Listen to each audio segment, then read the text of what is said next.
ఆకుజాలపట్నం 60 ఆవిడుంది, తొగజాలపట్నం 90 ఆవిడున్నది. మరి సముద్రం పట్నం జాగంట కొడుతున్నది.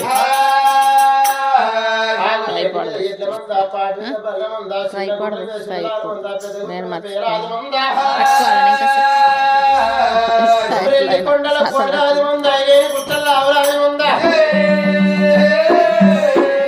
ఇట్లా భాగ్యవర్ష సంపద ఉన్నదాట. అటువంటి యొక్క ఉష్కపురి పట్నం లోపల నడుల రాజుల కచేరున్నదే.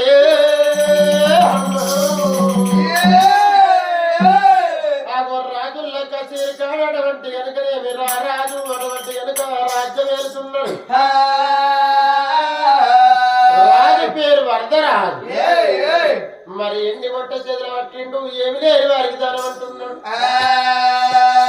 మరి పౌడి మంట చేతులు పట్టిండు,